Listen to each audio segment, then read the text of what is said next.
call this meeting of the Eagle Mountain Saginaw Independent School District to order. Let the record show that a quorum of board members is present and that this meeting has been posted in accordance with the Texas Open Meetings Act, Texas Government Code Chapter 351. All right, let's jump right into our reports. Did we have anyone signed up this week?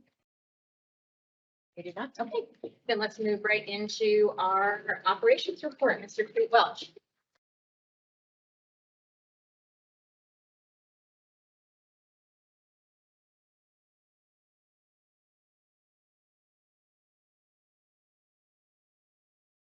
Tonight, we're going to share some of the construction projects that are going on in the district. We'll start with the administration building. And what you see there is some very detailed finish work on the stairwell. So they're putting there were some imperfections in the ironwork. So they puttied it up kind of like a car and sanded it and blocked it. And so it's a good finished product in there. So a lot of attention to detail in that area. Of course, it was a little dusty, but they, you can see they put the plastic up and everything, trying to protect that area.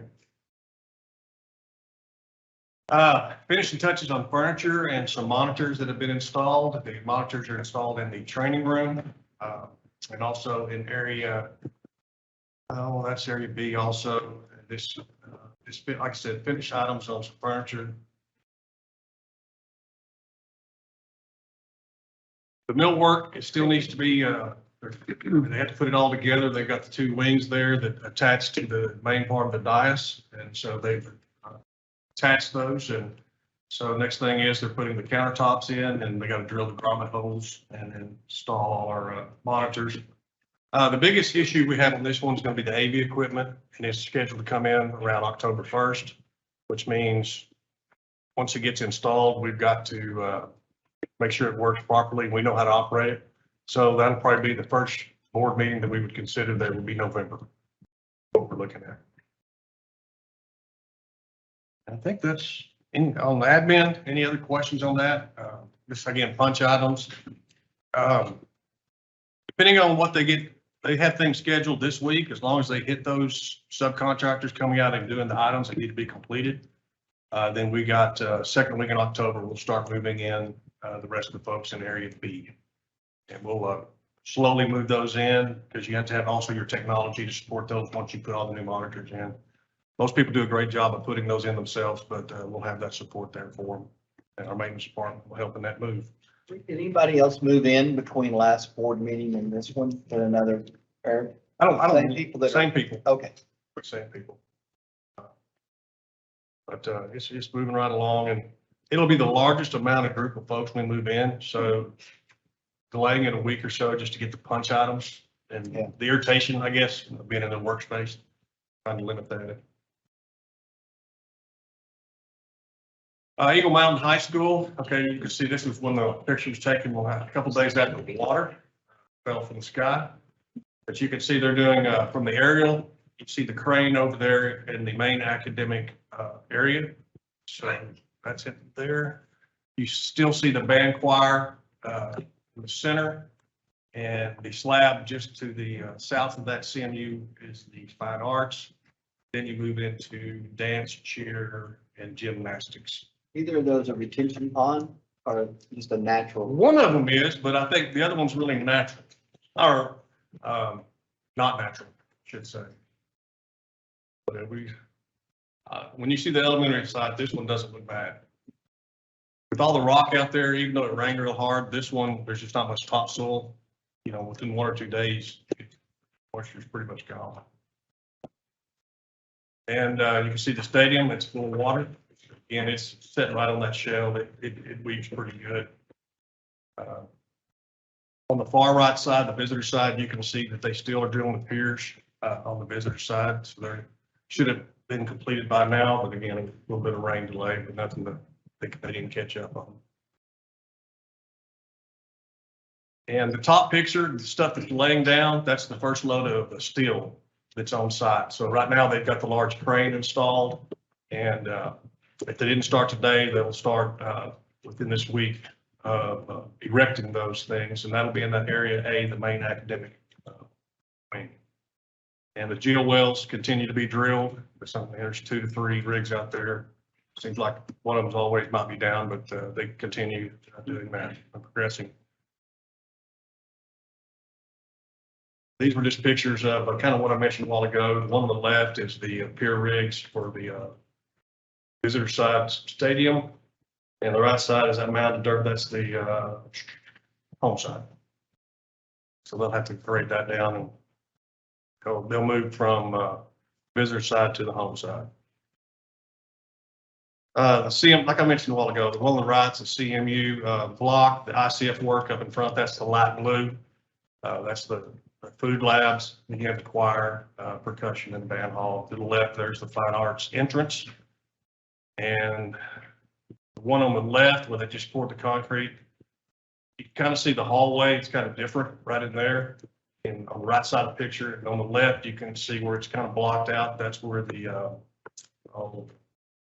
ring pit's located. They put the foam blocks in there and they do the practice.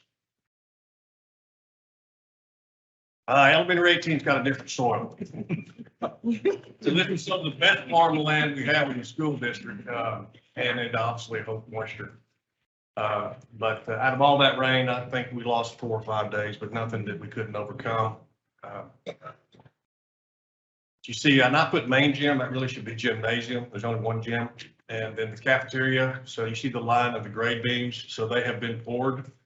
And the last pour is tomorrow morning on the administration. So that there's 3 main areas. And the one you see, that's area A. Then you have the 2 academics. They'll be next. They'll start the grade beams. And here's some pictures of the grade beams with all the steel, getting them ready. And then the base of the steel with the pier sticking out, how it kind of ties together. And just other information we have is on elementary 18. Wayne and I have been working with Zonda, start that process of getting them attendance zones in that area. So our plan is to come back in October with, like we kind of did with the high school, we show y'all first, and then we'll take it out to the community, to the affected areas, have community meetings on those, and then come back in November for review. This one's still good to go for less than a year. Just doesn't look like there's a whole lot above ground here, but it'll start happening. I'm not worried yet. You know, we can get worried at any time, I guess, but in December, that's really the critical path. That's when all our steel comes in. Okay. And, you know, we got to get in line. And so that was something you really, I mean, that's the benchmark. So as long as we can get everything ready for that, then that puts us in line with lake countries. But yes, I'm like you, Mr. Bose. I wish we had slabs and going vertical, seeing that. But Richard will do everything. He's a superintendent out there for Poe. He'll do everything he can to get us in there. I think that's all I have for tonight. Is there any other questions?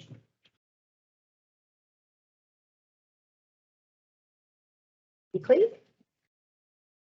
We have a bus transportation update. Good evening, President Ring, board members, and Dr. Chadwell. Yes, I will be giving an update on the start of school with regards to transportation and Gold Star. We really had a smooth start to the year in transportation with regards to communication, overall communication, and the responsiveness, comparatively speaking, that we've had in the past to phone calls, emails, let's talk, communications. Those were improved this year. And how did we get there? One of the things that we did was, as an operations team, we started the process earlier in the year, earlier in the summer.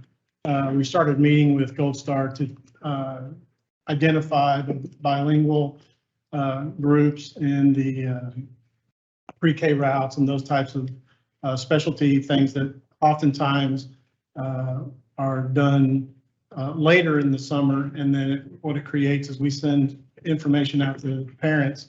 This is the route that you're going to have or whatever, but then new information comes in. And so the route has to be changed because new kids got added. So we started that process earlier so that we would have a more solid release of information when we did release the route information so that it didn't change as much. And so we think that was a benefit this year to some of the calls that we've received in the past. We also added a phone bank of sorts, almost like you would see at a Channel 13 telethon kind of thing. But we had 5 phones up in the front and armed with computers where they could get into the system to look up different information.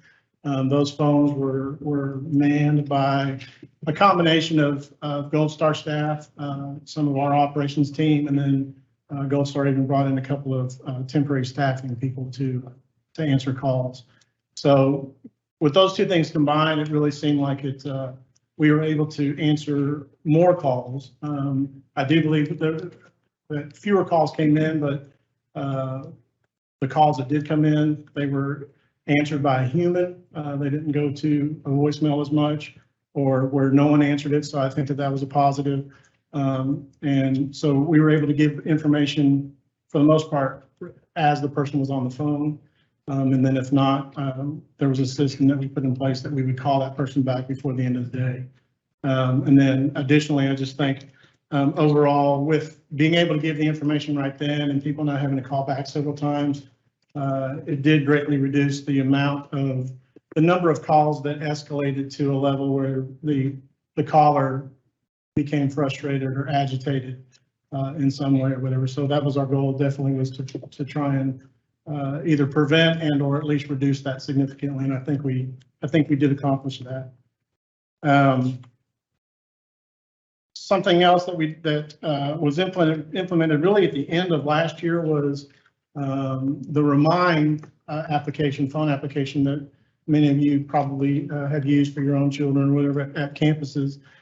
Gold Star implemented using that as a way of communication, just a push notification to both parents and campus staff for the changes. Many of the same challenges. There was an improvement, as I said, from the communication side, but many of the challenges that are directly related to a shortage of drivers, a lot of those are still alive and well, and they still exist because there still is a shortage of drivers. So there is a need to either change routes or combine routes or different things. And so using that Remind app, of course, the parents have to sign up for it. And so for those that did sign up for it, they're getting a timely notification that the bus either changed or the bus is delayed. And so it's not 100%, and there's still some bugs to be worked out on that because it's still a human that's entering the information. But we do think that also definitely helped overall in the communication side of things. So how are things progressing now, and where are we? So the good news is that even from when I wrote the exhibit initially, the numbers have actually improved a little bit. So at the time that I wrote it, or at the time of the start of the school year, that Gold Star was still 29 drivers and 11 monitors short. And then as I had written this, they were 19 drivers and 9 monitors. And as of this past Friday, I got an update from Tina, and they're down to 16 drivers short and 5 monitors. So we're trending in the right direction, which hasn't happened in quite a while, but we're trending in the right direction. There's also 4 applicants who have already gone through the initial process, so they're starting their training at Gold Star. They started last week, so if they go through and they pass, then they have to go on. There's still other steps because then they have to do behind the wheel, and then they have to go over and do the DPS road test, which is, there's 5 people that have already gone through the training process at Gold Star, and they're trying to schedule. That's kind of a little bit out of Gold Star's control because it's basically on DPS's schedule, and they're backed up as well. So the last step in the process is that the driver has to schedule it with DPS in order to go out and do their own road test. And then if they pass that, then they'll get a paper CDL license and they can really start driving as soon as they get that paper license. And then lastly, there are the pool of applicants is still not large, but there are, Tina said she's got 2 interviews that are scheduled for this week. So again, the things that seem to be trending in the right direction or whatever. So overall, I do think it was a better year. I think it was a strong year from the sense of, from the sense of communication, which that's not necessarily getting the kids to and from. But as we have seen in the past, that definitely can set the tone or change the tone when, when we have parents that are either concerned or worried or, irritated that they can't get even a human to speak to. So I think we definitely improved significantly on that side. So that's pretty much the report. I'll answer any questions if you have any. So, Mr. Jones, whenever you say that we need 16 drivers, Yes, ma'am. so they double up, the other drivers double up, and then we inform the parents that, they may be, I guess, do they come to school tardy? Because They can come to school tardy. Some of them are not necessarily doubled up because the 16 drivers is just 16 routes that are short, but then there's several people that are within the Gold Star administrative office area who are all CDL licensed.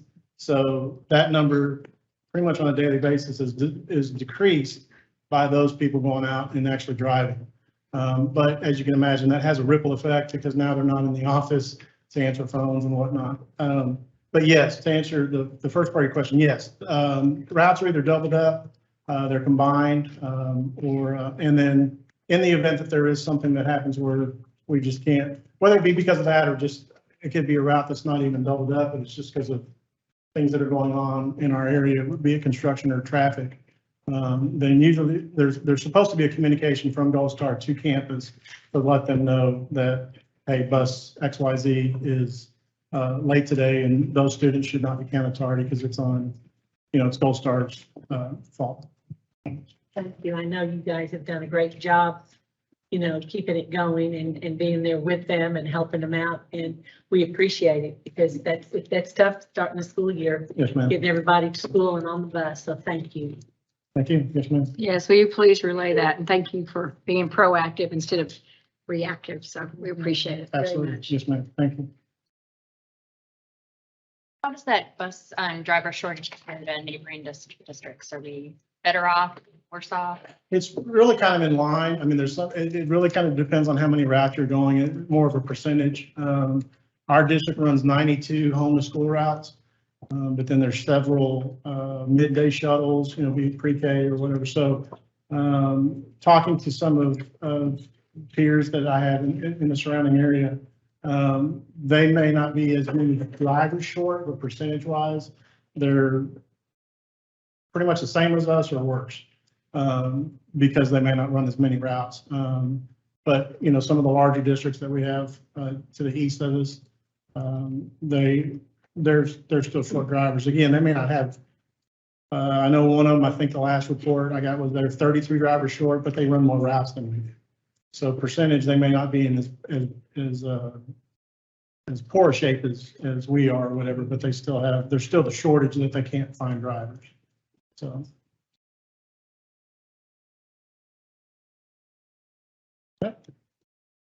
We're good, thank you. Moving on to the Education Services Report, Dr. Eldridge, Learning Technology Education Report.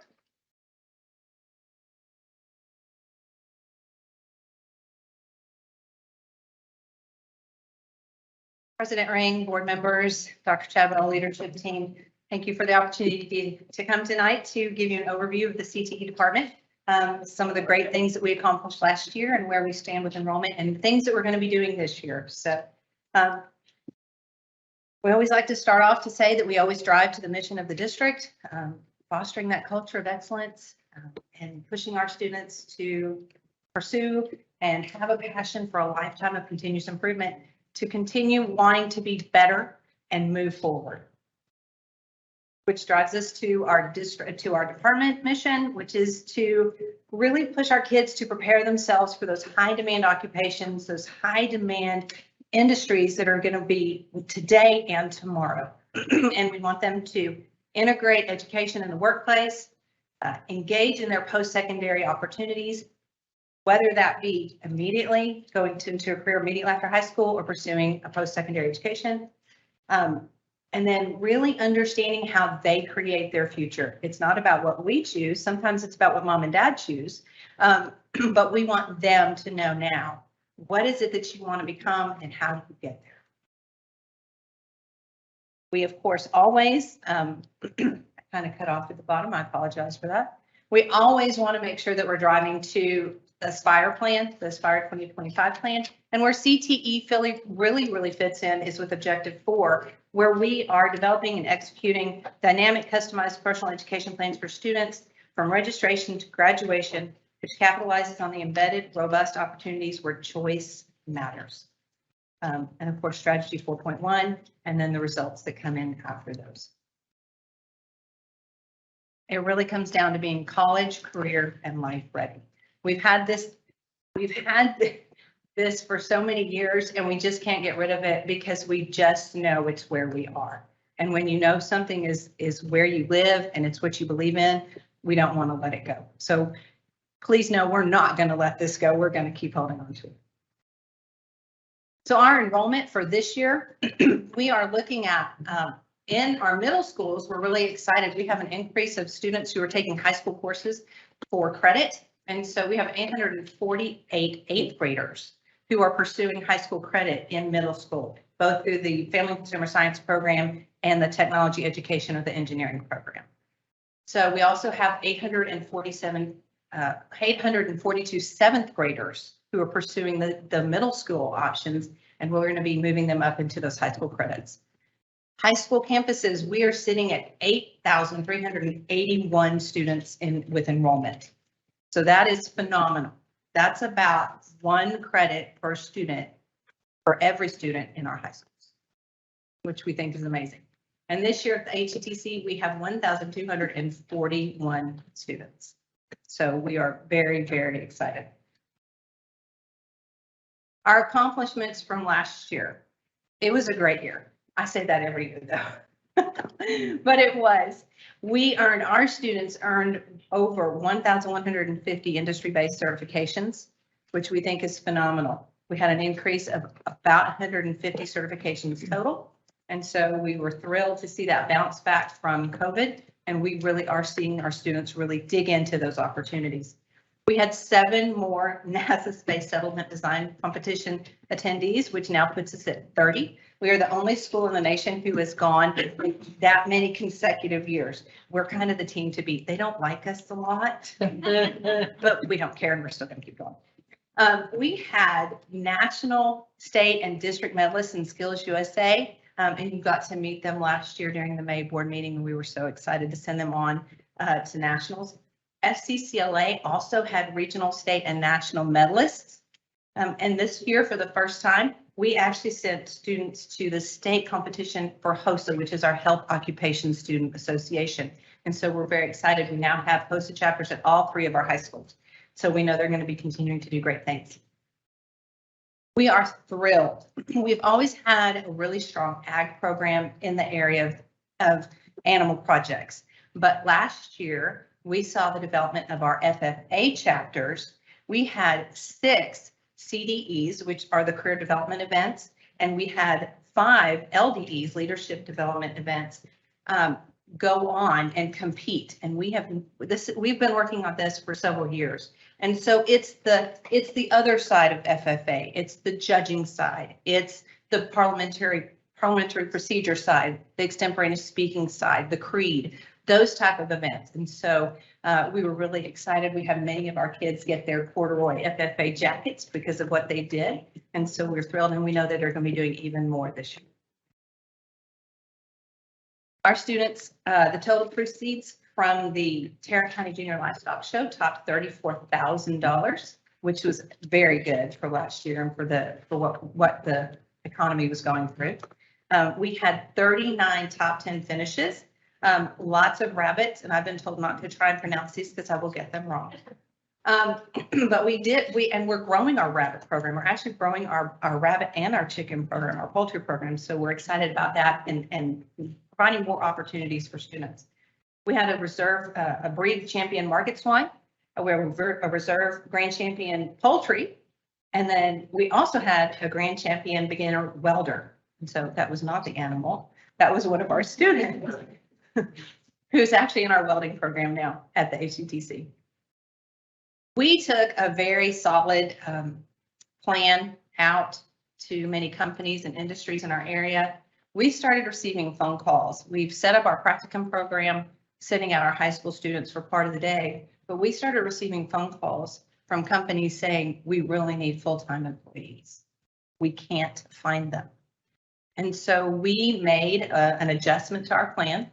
We continued sending our practicum students out, but we started working with those companies to develop plans where we send them after graduation, these students who are prepared to go to work for them. These companies are coming into our HCTC, they're meeting with our students. We also had our first ever career fair, our hiring fair, which I'll talk about in just a second. But we are now able to bridge and help to form relationships between our students who are going to be looking for full-time employment and the companies who want to hire them immediately. And so we found this to be really successful. We have many students who are out there who've been hired, and many of them are getting their college tuition paid for. So that's really what we're wanting to do. So we're running both the personal plan and that post-graduation plan. We have worked with our staff with all of our teachers to develop what we're calling the College and Career Readiness Advocacy Plan. CTE has career readiness down to a science. We know it really well. But we also know there's things that we can be doing in the CTE classrooms to advocate and help the college readiness piece. And so we have worked with our teachers to put those plans in place where we are talking about and posting in our classrooms, what are the SAT dates? What are the ACT dates? When are the tutorials? Talking and having those one-on-one conversations with our students about FAFSA, application processes, getting to know what their dreams and goals are and helping to be a voice to get them where they want to be. We know we need to serve as mentors.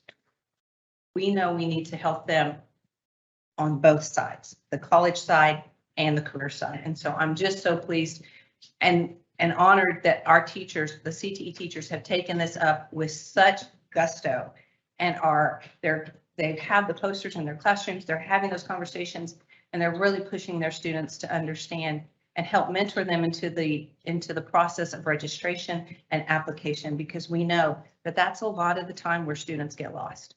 If they don't have someone to help them into understanding how to get into college, that's where we lose them. And so that's where we've really taken up that mantle. So I'm so really pleased.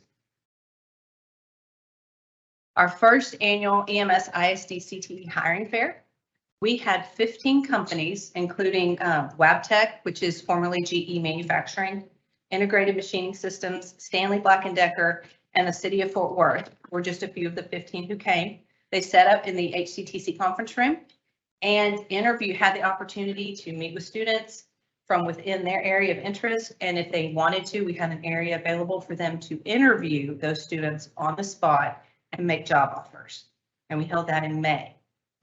And so it was so successful that we already have 20 additional companies that have already contacted us because they want to come to this year's. And so we're very excited about those opportunities. We're going to be extending that we did just the HCTC seniors this year. We're going to be extending that to the high schools to include them for the 22-23 school year. We had 5, some of you were there. We had 5 future Ems Isd educators because Dr. Parker's going to go and get them at their college graduation and bring them home. At the annual Ems Isd to Teach signing day. And we have 5 more in the pipeline for this year. And then we have 13 who will be coming into that program in 23-24. So we are seeing the numbers grow. I just want to thank HR for their support in that because it has made a difference. We are seeing students want to go into education because of this relationship and because they see that we want them. We want them to come back home, and that means a lot to them. 2 Ems Isd CTE students were selected for the inaugural Alliance Texas Student Influencers Leadership Development Program. That is a program that was put together by Hillwood and Alliance Texas, and it is a program that is for Northwest, Eagle Mountain, Saginaw, and Keller ISD. Students are chosen, and they have the opportunity to multiple times throughout the year go out. They meet with CFOs of companies. They get to tour the facilities at Alliance. They were offered a helicopter ride over Alliance to see it. They offered me one. I said, thank you, but no. they're actually contributing to what the companies, how the companies are looking for employees, how they're developing that area, and really zoning into what is the generation that's going to be employed by those companies and alliance? What do they think? How do they feel? And what kind of employees are they going to be? And so we have 3 students who were chosen this year, along with the 2 that were last year's, are now serving as senior ambassadors. We have strengthened our partnership with Junior Achievement. We are very excited. We are going to be working with them on our securities and investments program of study that will be starting next year. And so along with other things, we're working them into all of our curriculum across the board in all CTE programs. And so just really thrilled to be working with Cindy and Kathleen with JA and infusing them in the right ways at the right places to really impact our students. And then we established 2 new programs of study. The electrical is off board. We've got them going. We're working with IEC, Independent Electrical Contractors of Fort Worth. And then we also started biomedical research. Just some pictures of our kids. The one in the middle, of course, is the signing day for our future educators. And then just kind of an overview of what our world looks like. People ask me what I do for a living. I said I cover everything from hogs to hair rollers. I always like to put one picture of an employee. Last year, Dr. Parker was getting her blood drawn. This year, Charlie Ramirez, Chief Ramirez, is actually trying to fly a plane. Oh, cool. Let's just say he's better behind the wheel of a car. I don't know if he's behind me or not. But that was actually at STEM Showcase where Charlie attempted to fly in one of our flight simulators. And again, just some more pictures of our amazing students and all the different things that they do. So our goals, we have redesigned our goals to align with state accountability and the Ems Isd performance targets. And so what we want to do, where we're looking to go, is we obviously want to increase our industry recognized certifications with our students achieving more. Increase our program of study concentrators and completers. Those are students who take a specific path from a freshman course to an advanced senior level course. We want to increase the number of students identified as career ready. We want to align the new TEA approved certifications with our programs of study. TEA just came out with a new list, and we are already reviewing it to see where we can plug in new certifications for our students where we had not had the opportunity. We're very excited. They increased the business certificates. There was only one on the list. So we're very excited that we've got some diversity now where we can offer certifications and programs we had not been able to before. We want to go ahead and fully implement that phase 1 of the College and Career Readiness Advocacy Plan, and we will be implementing our securities and investments programs of study. Any questions? Okay, thank you for that update. I just want to say thank you for your support. It's a joy, but it's an honor to work in a district that supports kids the way we do, and that has everything to do with the people who are sitting in front of me. I celebrated 20 years last year in the district, and not a day goes by that I ever question taking this job 20 years ago. So thank you for your support. Keep up the great Thank work. you, and congratulations on 20 years. Next, we have local policies from TASB, Ecker, and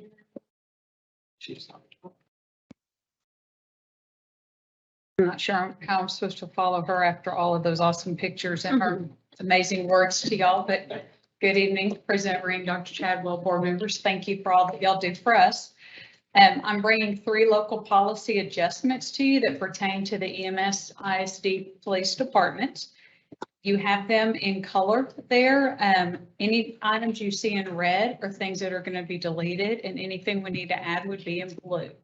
So there's 3. The first one is CKE local. This is about safety program, risk management, security personnel. This is the only one that's got anything deleted. Basically, we're deleting the SRO and we're bringing in the PD. And then under the PD, you'll see they added in blue about jurisdiction, police authority, training, complaints, department regulation manual, and so forth. The second policy is DH local, employee standards of conduct. If you look on page 1, there's about a 2-sentence addition that we need to add there for our police officers. On DEC local, compensation and benefits, leaves and absences, the additions are actually on page 5 and 6. This is to add mental health and quarantine leave for our police officers.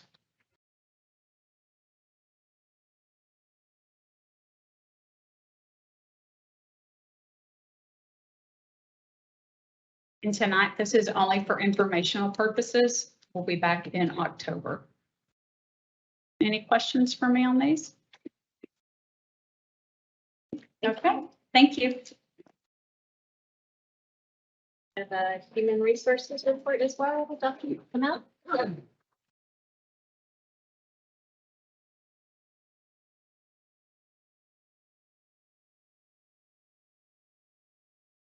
Good evening, President Ring, Dr. Chadwell, Board of Trustees.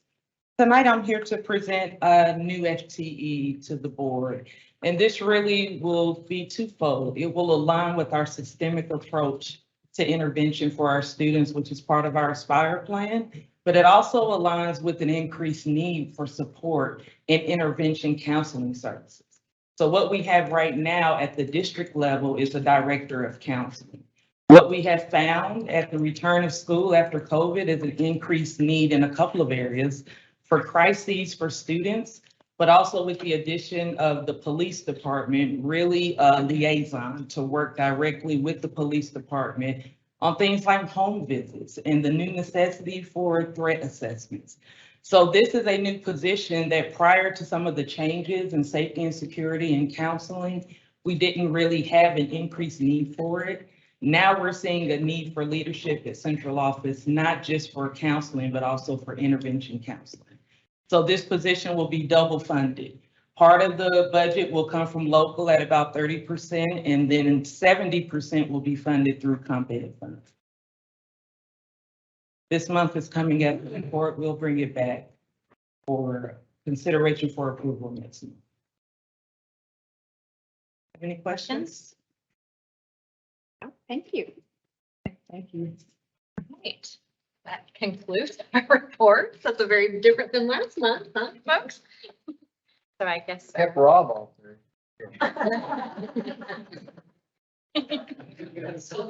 That's me. It is currently 5:38 p.m. on Monday, September 19th, and the board will now recess for dinner and then reconvene in a closed meeting pursuant to the following sections of the Texas Open Meeting Act.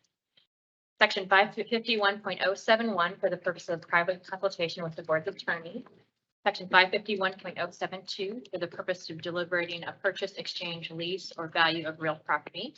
Section 551.074 for the purpose of deliberating the appointment, employment, reassignment, duties, discipline, or dismissal of a public school officer or employee, unless they've asked for that hearing to be in an open session.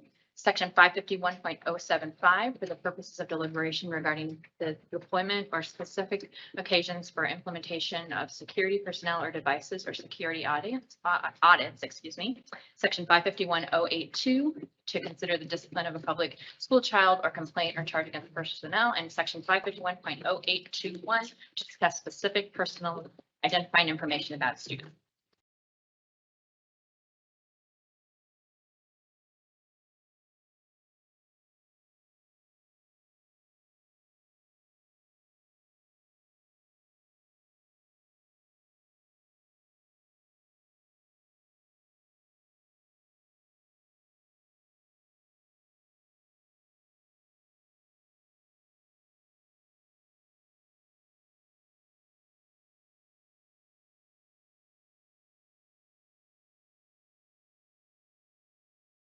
For your patience, it's now 7 o'clock. So this is a public meeting of the Board of Education of the Eagle Mountain Saginaw Independent School District.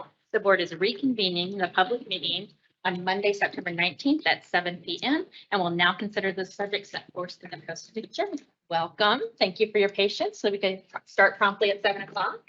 And we have an opening ceremony today from Ms. Nicodemus from Boston High School. Board President Ring, board members, Dr. Chadwell, thank you so much for having pioneers here this evening to present to you the opening ceremony. I have 4 of our pioneers that I'd like to introduce to you this evening, and parents in the audience, as I do introduce them, please stand and be recognized. Alencia Williams.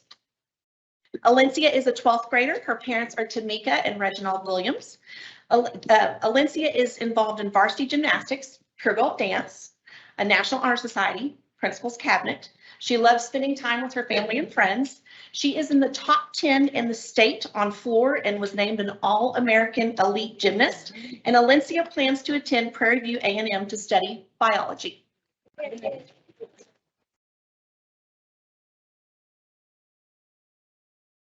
Next, we have Ryan Rosalind. Go ahead and stand. Ryan is also a 12th grader, and his parents are Ralph and Paxa Rosalind. Ryan is involved in varsity tennis, National Honor Society, Principal's Cabinet. He enjoys tennis, volunteering, and comics. Ryan is the tennis team captain and future college student athlete. Ryan is currently undecided on where he will study, but has narrowed it down to Gordon College or University of the Ozarks.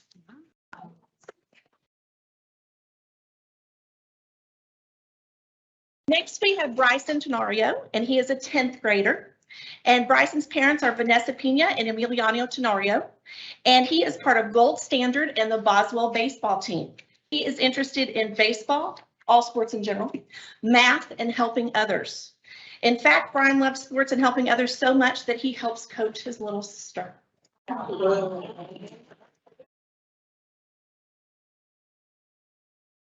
Next, we have Emery Miramontes Eldridge, and she is a 9th grader, and her parents are Elena and Dana Miramontes Eldridge. And Emery is involved in student council, youth and government, thespian club, all-state choir, partners in PE, and assists with Special Olympics. Her interests are theater, choir, environmental conservation, and broadcast journalism. She received the Miss A scholarship when she was at Creekview. She is an all-region honor choir for 2 years and distinguished delegate in youth and government for 3 years.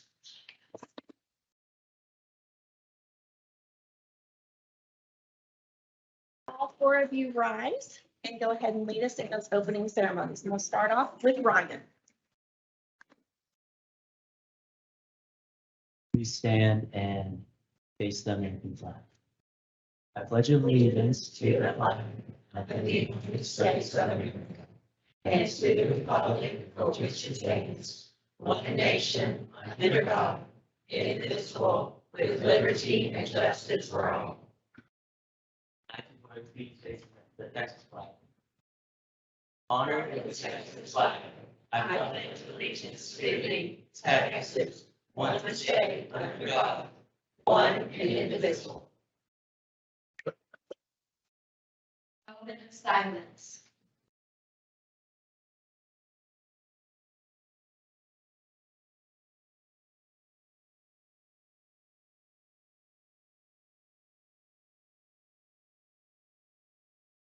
And thank you all. We appreciate the opportunity. Thank you for being here.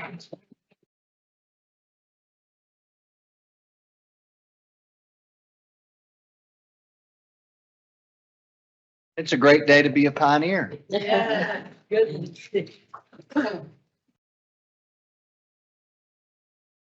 We have some special introductions from the Education Services Department. Dr. Arnold, you can start. Good evening, President Ring, Dr. Chadwell, and Board of Trustees. It is my joy to introduce you to the new Assistant Principal at Willow Creek. Hi, her. Miss Danielle Serrano.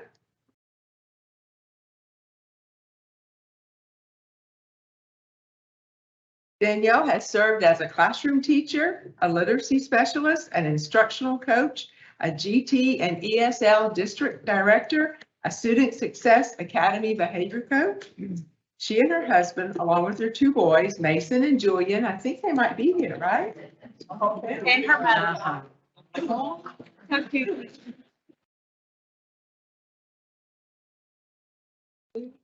And her mom is also here and her stepdad, right? Yeah, no way.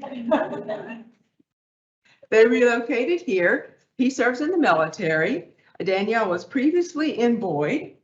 This year, she started working at Lake Country Elementary in our Success Academy. She has graduated from SUNY Cortland and received her master's degree from Mercy College, and she is super excited to serve the students and staff of Willow Creek Elementary. And we're very happy to have you.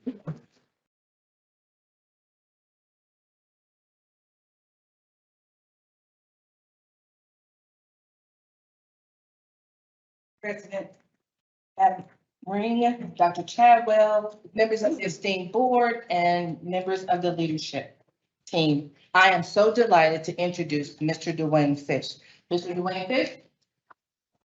As he comes, Mr. Dwayne Fish joins Student Services team as the new Director of Student Services after relocating to the Metroplex from Washington State. I heard he couldn't wait to get to Texas. Mr. Fish served in the Police Department of Seattle for many years. He was a patrol officer, he was a PIO officer, as well as a detective. After earning his degree in public administration and criminal justice, he began his educational career in 2006. He worked as a career and tech teacher, teaching law and public safety. And upon receiving his master's degree, he in public administration and in educational leadership, he then moved into the principalship where he served at 3 high schools. Under the leadership of Mr. Fish at Arlington High, one of his high schools, it was listed in U.S. News and World Report as one of the best high schools in America in the years of 2021 and 2022. For 31 years, Mr. Fish has been lovingly married to his wife, Michelle. Michelle is a transplant too. She moves here from Texas because she is a new investigation supervisor with the Department of Family and Protective Services. They also have 2 amazing sons, a gorgeous 18-month-old granddaughter, and a grandson that is on the way in March. He also loves spending time with his 2 dogs, Hoover and Hazel. And again, we are so excited to welcome him to our EMS ISD family.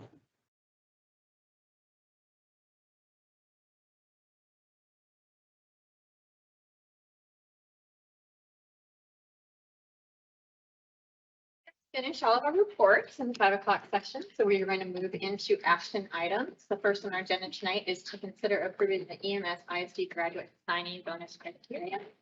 Williams.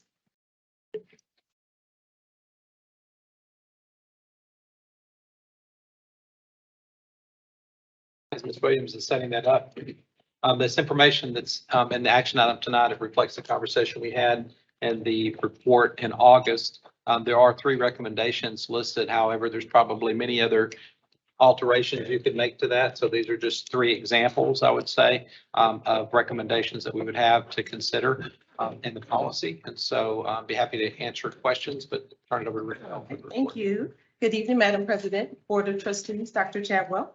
Based on the input that we received from the last presentation, as Dr. Chadwell said, we have given you multiple options for you to consider this evening. Option A, waiving the current requirements of attending a traditional university-based educative program, as well as the 3.0 or higher GPA. We have option B, waiving the current requirements of attending a traditional university-based educative program, but the teacher will still be required to have maintained that 3.0 or higher GPA. And then we have option C, waiving the current requirements, similar to option A, waiving the current requirements of attending a traditional university-based educative program and the 3.0 or higher GPA. But with this option, we would delay that $5,000 sign-in bonus until they are fully certified, until they've completed the alternative certification program. So I'm going to review all of those options in more detail in just a bit, but in order to do so, I first wanted to show you our current criteria. Again, this is just a reminder of what I presented last month. You must be a graduate from an EMS ISD high school.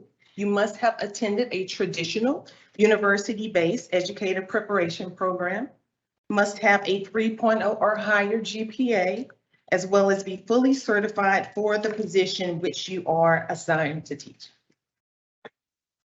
Okay, so with the current criteria for the 21-22 school year, we had a total of 19 teachers received a $5,000 sign-in bonus, and that was at a cost of $95,000. So that's for the 21-22 school year. So here's the first option. Option A, waiving the requirements of attending a traditional university-based educator program, as well as the 3.0 or higher GPA. So on the left, you'll see again with the current criteria for this school year, we have identified 3 professionals and 19 teachers who are on track to receive the $5,000 sign-in bonus, and that's at a cost of $110,000. If you decide to go with option A, on the right of this screen, you'll see that we've identified 12 additional teachers who will receive the $5,000 sign-in bonus. That's at an additional cost of $60,000. And that would bring the total cost for this school year to $170,000. Option A. The next option is option B, waiving the requirement of attending a traditional university-based educator program, but again, they would still be required to have maintained that 3.0 or higher GPA. So with this option here, on the right, you'll see that we've identified 8 additional teachers who would receive the $5,000 sign-in bonus. That's at an additional $40,000 cost. And then that would bring the total for this school year to $150,000.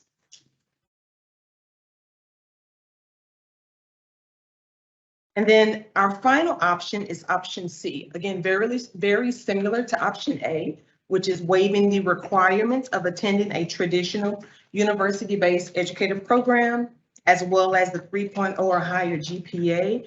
However, for this option here, they have to be fully certified before they would receive that sign-in bonus. So for this, we would delay that $5,000 stipend until the teacher has completed the AltCert program and are fully certified. So for example, if you have a teacher that started the program, let's say this summer, then by next summer, they should have completed the requirements for that AltCert program, and then they would be on track to receive it for the next school year. So this is option C. And again, on the right, you'll see with this option here, we've identified 7 teachers who would receive the sign-in bonus at this moment. They've already fully completed the program, they're fully certified, and then the others, we would wait until they fulfill the other requirements and then give them that amount next year. This would be an additional $35,000 cost. Again, if we go with option C, at the moment, with the current number of teachers, additional teachers, that would bring that total to $145,000 for this school. That's all I have for the options. I make a motion to approve the Ems Isd graduate signing bonus criteria, which this is option C, by the way. Criteria, and remove the requirements of having to attend a traditional university-based educator preparation program and a 3.0 or higher GPA in the university program. The stipend will be delayed until the alternative certification candidate has completed the program and is fully certified. Second. Motion by Tim and a second by Liz. Is there any discussion? Yeah. Yeah, there is. Go ahead. Yes. There might be. So is this being found to be a recruiting benefit for us? I mean, the program in general, I'm not about maybe the specifics, but I just want to make sure that we're not approving something that you're going, it's really not helping any, so do whatever you want. No, I would say it's definitely a recruitment tool. We Okay. partnered with the HCTC, and when we go out on recruitment trips and job fairs, it's definitely something that attracts our kids to come back home. So we have. You've seen it work where somebody may be between us and another, okay, that's good to know. Qualitatively, I don't think there's enough numbers to be able to say this is the thing, but qualitatively, I had one this summer that was calling because they had multiple opportunities and this was a difference maker for them.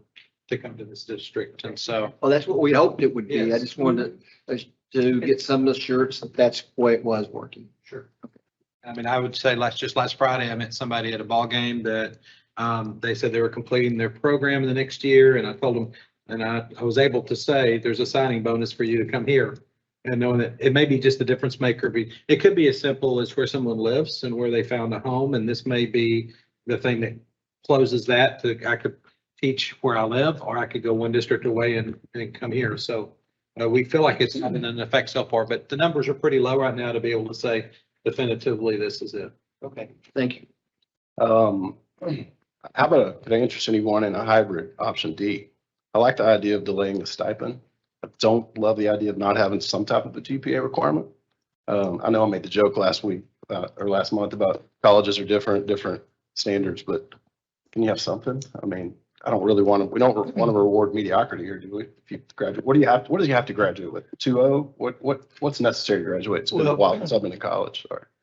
I don't know, my point to that last month was that in this day and age, we really don't know the circumstances that kids grow up in, the split families. I mean, it's pretty tough. And they're working jobs to try to get through college. I know personally, my mom passed when I was a freshman in college. That was not a good deal my freshman year. And, when you wreck a year of your college, sometimes that does hurt your GPA. So I'm just saying, if they're good enough for us to hire in this district, be it a 3.0 or a 2.5 or a 2.9, I think that they're good enough to get the stipend if they're good enough for us to employ them, regardless of what their GPA is. I think you make a great point. I see your mom's death and it will raise you. My mom also died as a freshman in college, and I'm maintaining it's just part of life. I think we're not saying we're not going to hire them.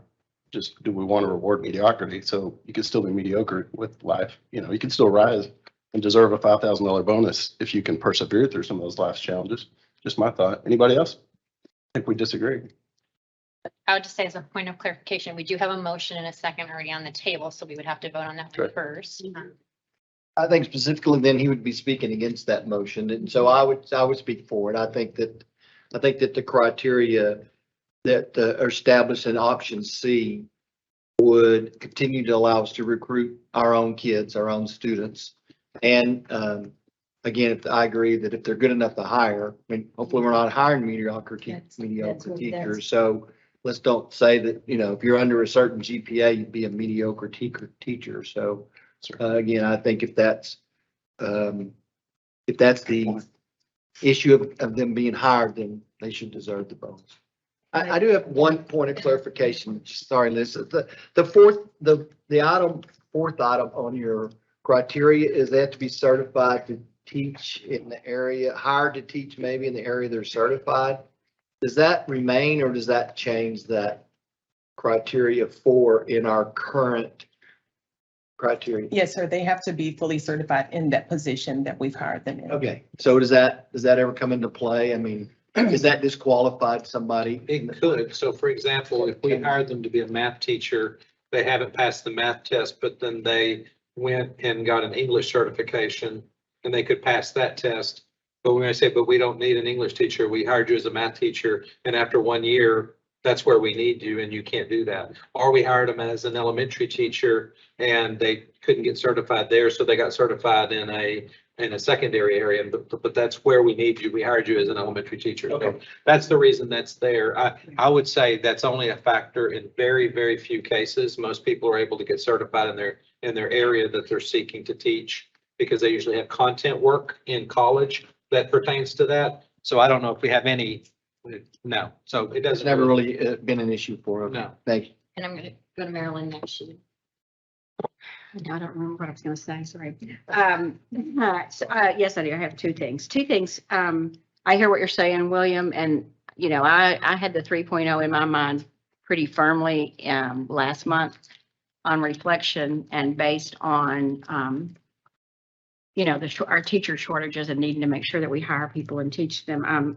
I'm acquiescing, I guess, maybe to that. I mean, in a in a college of education program in a traditional certification, you have to have a 3.0 To graduate. to graduate. I mean, to be in the College of Ed. If you're not, I mean, I reviewed applications all the time, and but we did look at their freshman year, and it kind of didn't get counted that much because we all know freshman year sometimes don't really provide what people are capable of because for circumstances like yours, Tim, or just self-selection of partying and those kind of things. But we did look at that. But then once they get into the program, if they drop below a 3.0, then they had to exit the program and could not finish in the college. So that is a traditional program. I was trying to look up again. I thought I'd looked it up earlier and I can't find it now. The alternative certification, and it just has to do with it doesn't have a GPA listed anywhere that I could find. Correct. We've seen kind of Right. various GPA. Right. So kind of based on what my other question is, of the 19 teachers that we hired in 21-22, are those all still on staff? Are they still here with us? Two of them have left. Those are the ones that I gave the example. I think, yes, ma'am. Okay. In both cases, if I remember correctly, they left the profession and did not go to another district. Correct. So if that's an important note to take there, because that's not necessarily that different than. Well, they were teacher cert, but they were not all cert, or were they all cert? No, ma'am, I don't No. believe. Yeah, they had their regular, yeah, Right, I'm just saying that number 2 out of 19 is Yeah. not too far different than. right. And to clarify again, with the way it's written currently, it would continue to be written, they didn't get to keep those. That is correct. That amount was taken out of their last check. Well, and I was going to piggyback off of what Mr. Newcomb said. I favor option C because I really feel the key element here is the interview process Yes. and making the right selection. And then that just bestows the right person in the right job. And I'm with you, Liz. I think that I trust our interviewers enough. And they are going to have an opportunity to talk to an interviewee that may have had a very difficult time emotionally or something that we wouldn't know if we put a hard line on 3.0. So I would support Tim's motion. Yeah, I can support the fully certified if you wait until they've completed the program. I can support it, but I can support that. Okay, all those in favor? Any opposed? There are none. Motion carries. Action item is to act on the recommendation of the 2021-2022 naming committee. And our members who served on that committee this year were Mr. Tim Dockery, Dr. Marilyn Tolbert, and Mr. William Bowes. And I believe Dr. Marilyn Tolbert has a presentation. Yes, I do. And I'm going to just sit here. It's okay with everyone. The 2021-2022 board naming committee consisting of Mr. Tim Daughtry, Mr. William Bowes, and I met several times over the summer to determine a recommendation for the naming of elementary school 18. The committee reviewed the criteria and unanimously recommends to the board that we name elementary school number 18 as the Elizabeth Lopez Hatley Elementary School.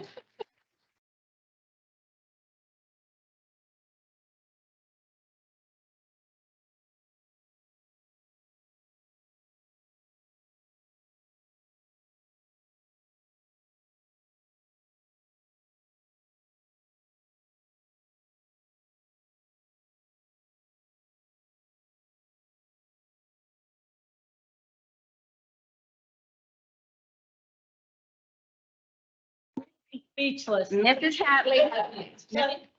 Of course, you know how much I love this district. And I stepped foot in it in 1980. And since I've been 6 years old and I'm 69, I've been in education for 63 years. And I love it. I'm overwhelmed and very honored. Thank you.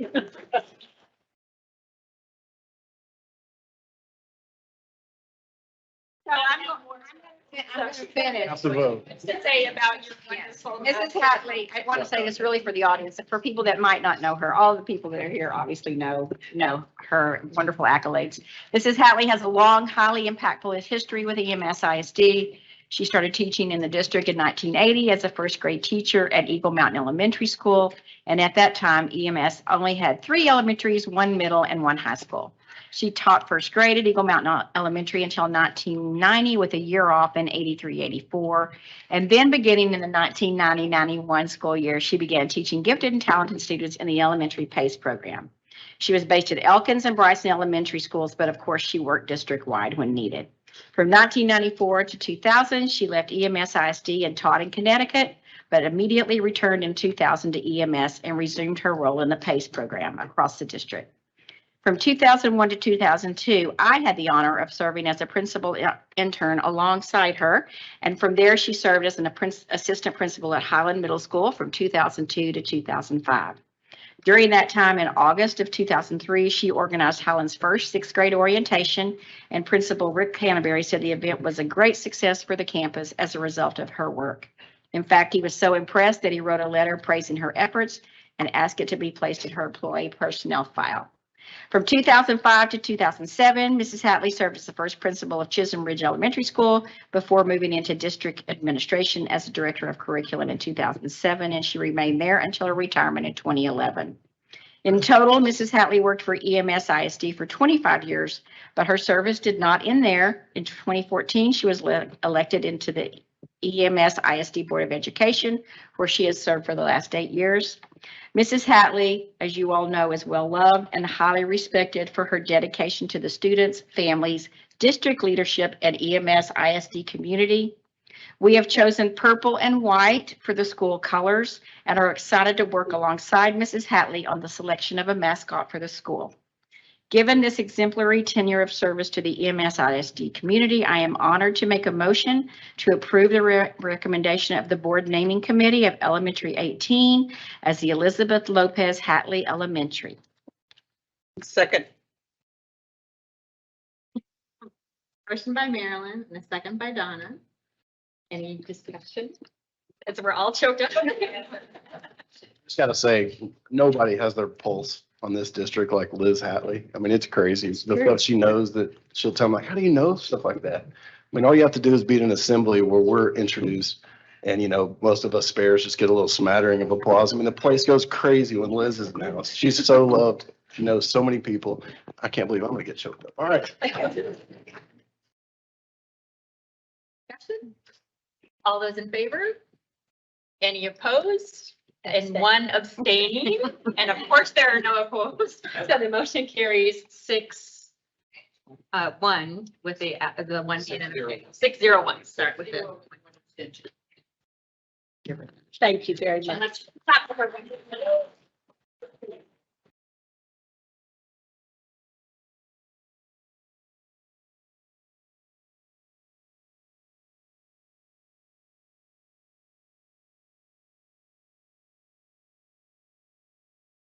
Yeah.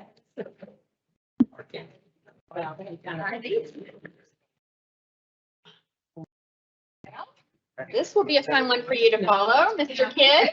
Would you like to talk about?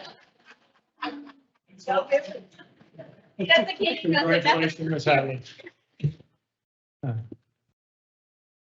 Good evening, Board President Green, members of the board. Your Honor, Ms. Hatley, congratulations. Dr. Chadwell. Tonight, we recommend method of procurement for RTU replacement at Creekview Middle School, Saginaw High School, and Hafley Development Center. The recommendation is to utilize competitive sealed proposal. The district has used this method for several projects, the latest including Lake Country Elementary School and Eagle Mountain High School. We have engaged our mechanical engineer, Reed, Wells, and Benson, RWB, to create and develop scope and specification needed to procure accurate and competitive bids. We believe that competitive sealed proposal provides the best value to the district, and the recommendation is to designate competitive sealed proposal for RTU replacement at Creekview Middle School, Saginaw High School, and Hafley Development Center as the method of procurement. So moved. Second. Motion by Steve, a second by Donna. Any discussion? Seeing none, all those in favor? Any opposed? And there are none. Motion carries. Thank you very much. we're moving on to consider approving the 2022-2023 submission of class size waiver to TEA. Ms. Turner. Good evening to you again. Congratulations, Ms. Bliss. Yes.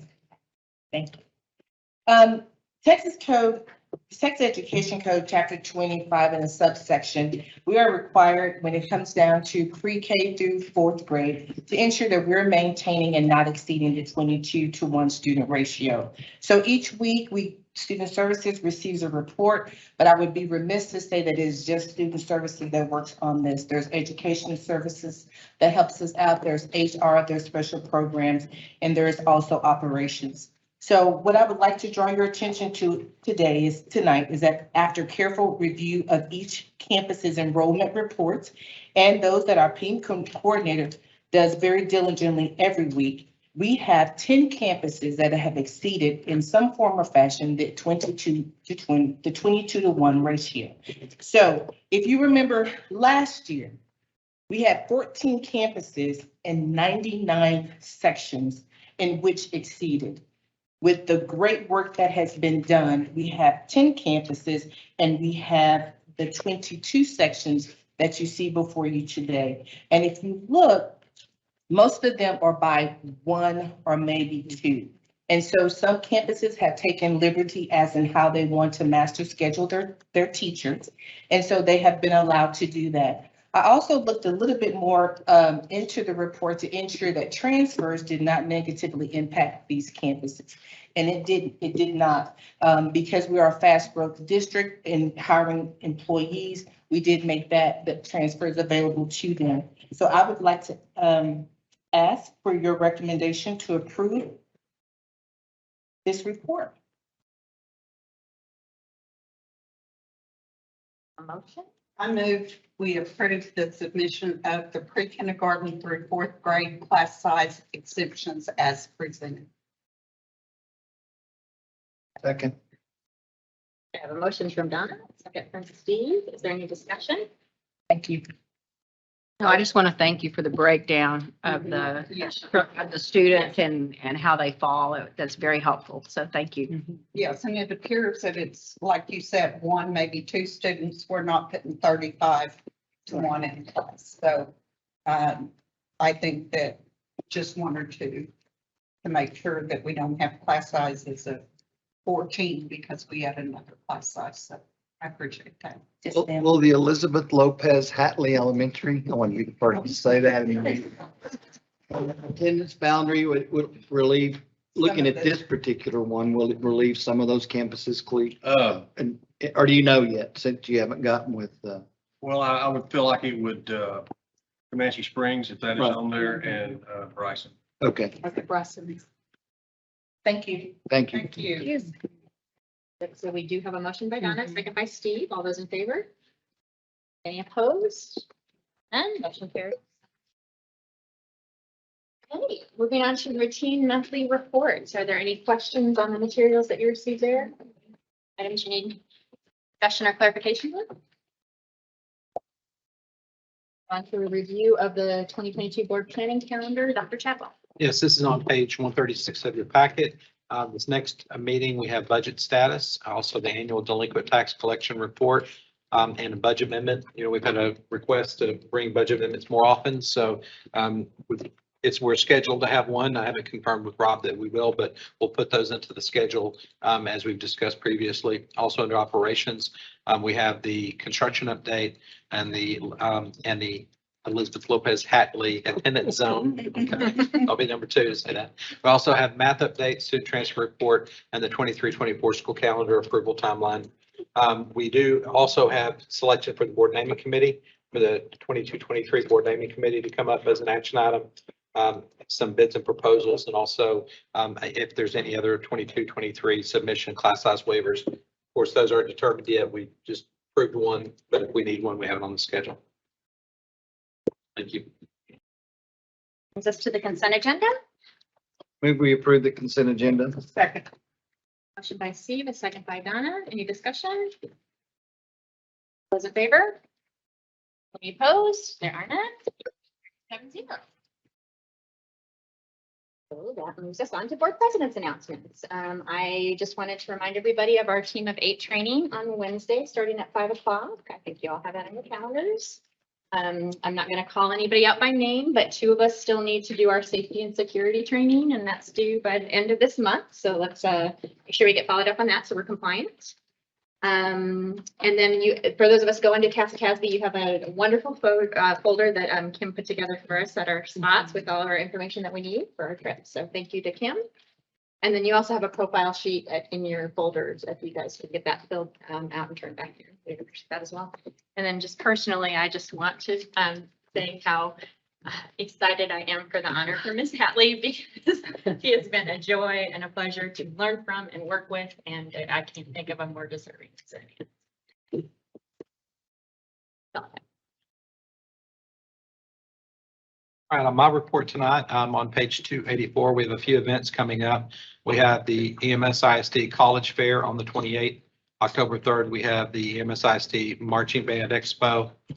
Saginaw Homecoming on October the 7th. We also have the Training Grain Festival, which will again be hosted at Saginaw High School on October the 15th. The Gold Card Luncheon, October the 19th. UIL Marching Band on October 22nd, and our Education Foundation Golf Tournament on the 27th. So it's busy. As we all know, it's been very, very busy going to activities. It's been very exciting to see all the things that are happening throughout the district, a lot of positive, wonderful things. I also want to just echo what my colleagues have shared about Liz.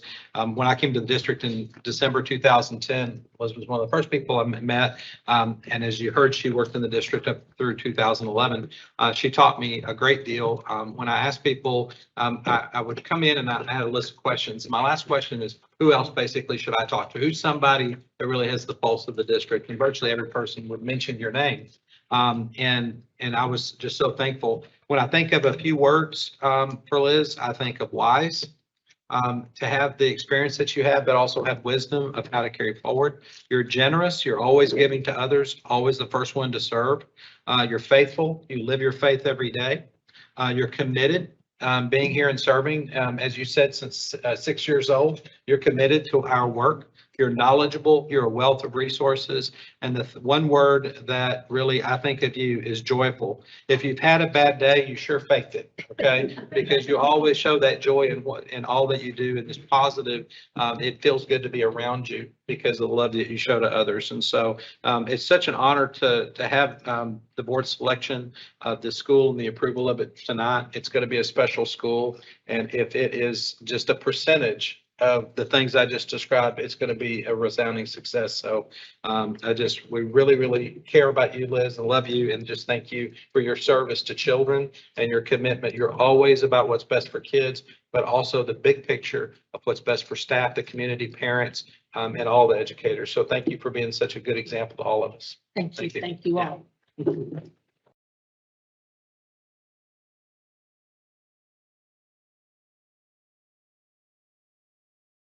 President. Appears there's no further business. I would entertain a motion.